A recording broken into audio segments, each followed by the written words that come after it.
Et je veux tout d'abord, au début de notre entretien, vous remercier de votre décision de participer à la manifestation commémorant le 80e anniversaire de la Grande Guerre patriotique.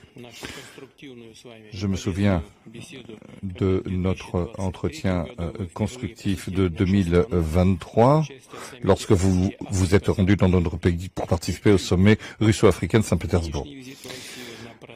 Cette visite en Russie, lors du 80e anniversaire, reflète le caractère amical de nos relations.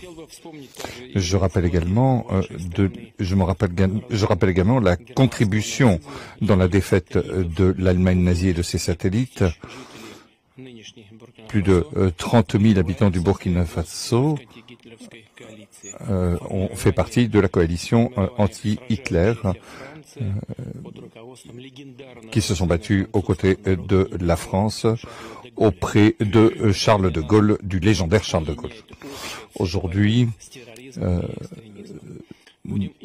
ce qui nous unit, c'est la lutte contre l'extrémisme et le terrorisme. Il s'agit de restaurer l'ordre constitutionnel face à des groupes radicaux dans certaines régions du Burkina Faso.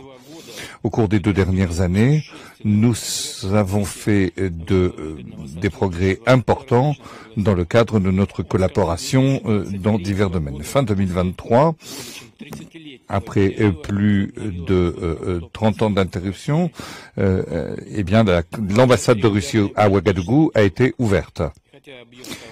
J'aimerais dire que nos échanges sont encore modestes, mais ils augmentent et c'est une tendance encourageante que nous souhaitons voir se poursuivre. Il s'agit de travailler au renforcement de nos relations économiques et d'échanges commerciaux. Je mentionnerai ce qui a été fait en octobre 2024 au cours des journées économiques du Burkina Faso en Russie. Une délégation a été accueillie avec le Premier ministre. Nous avons créé une commission intergouvernementale et à la fin de l'année dernière, nous avons créé aussi un groupe de travail. Nous allons continuer à aider votre pays dans la préparation et la formation de nouveaux cadres en 2024 et 2025. Le quota des bourses russes pour les citoyens du Burkina Faso va être multiplié par 2. 27 étudiants seront accueillis, 27 étudiants supplémentaires sur le compte du budget fédéral. S'agissant des relations culturelles, à Ouagadougou, nous avons ouvert en 2024 la maison russe où est enseigné le russe. Nous avons aussi un potentiel de coopération en matière de santé. Le 24 et le 25 avril, Madame Popov s'est rendue à Ouagadougou. Elle s'occupe des conditions et de développement de laboratoires scientifiques à Ouagadougou. Nous souhaitons poursuivre ces efforts. L'année dernière, nous avons livré 25 tonnes de blé et nous souhaitons livrer d'autres denrées alimentaires. Nous enregistrons également une coordination de nos efforts sur la scène internationale avec le Burkina Faso. Nous avons également tenu des consultations avec les pays de la Confédération des pays du Sahel, comme en témoigne l'événement qui s'est déroulé en avril de cette année à Moscou. Je vous remercie de votre attention.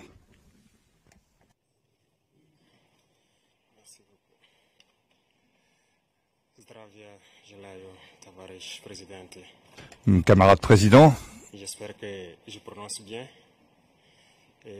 C'est un honneur d'être là donc à la célébration du 80e anniversaire de la victoire de la Grande Guerre. Et je tenais donc à vous féliciter et vous remercier donc pour cette invitation qui est un symbole pour nous. Et au cours donc de ma présence ici, je dois avouer que j'ai appris beaucoup de leçons. Cette séance que j'ai pu assister avant le dîner la veille, la séance culturelle, m'a fait comprendre que l'histoire et la culture sont le socle pour bâtir une armée forte et résiliente. Nous avons pu voir ensemble tous les sacrifices que le peuple soviétique a consenti pour que nous soyons dans un monde libre aujourd'hui. Et nous tenons donc à vous dire merci pour cette invitation, parce que ce sont des moments qui nous ont permis aussi de réfléchir à notre situation et de penser à de nouvelles perspectives. Et sur ce, je pense que les obstacles que nous avons aujourd'hui devant nous ne doivent pas nous arrêter. Et les obstacles sont une bonne chose en quelque sorte que nous devons surmonter. La preuve, je pense qu'avec toutes les sanctions contre la Russie depuis un certain temps, la Russie arrive à développer un mécanisme interne qui lui place donc au devant de la scène internationale. Et nous prenons bonne note de ces leçons que nous avons donc apprises ici. Et même au niveau de la parade, je tiens à dire que j'ai été émerveillé de voir l'enchaînement donc des engins qui ont défilé devant nous, notamment depuis le char mythique T-34 qui a gagné donc lors de la Grande Guerre, jusqu'aujourd'hui au char moderne. Combien donc l'armée russe s'est modernisée, combien la technologie donc a participé à renforcer cette armée. Et dans ce cadre, nous souhaitons que la coopération que nous avons puisse se renforcer de façon exponentielle. Je vous remercie déjà pour tout ce qui est fait pour nous, notamment ces bourses d'études qui sont octroyées au Burkina et qui vont s'accroître. Et ce matin, j'ai visité donc l'université de chimie et je disais que le volet sur lequel nous allons axer après la défense et la sécurité, c'est le volet de l'éducation. C'est ce volet qui nous intéresse le plus, notamment les sciences. Il faut que la Russie puisse nous aider à former notre jeunesse, notamment dans le domaine des sciences, pour que nous puissions développer chez nous la machinerie, en gros. Que ce soit la machinerie qui va avec l'armée ou la machinerie qui va avec l'industrie. Parce que c'est à ce seul prix que nous pourrons nous développer au sein de l'Afrique. La guerre qui nous est imposée aujourd'hui, nous pensons que ce n'est qu'une manifestation aussi du nazisme. Parce que le terrorisme qui est là aujourd'hui n'est pas du terrorisme, c'est de l'impérialisme. Ce sont nos terres qui intéressent ceux qui nous combattent. Et donc, finir avec cette guerre, avoir une armée forte et lancer le développement de notre patrie, telle est l'essence donc de notre combat. Et nous comptons sur vous pour surtout former nos cadres.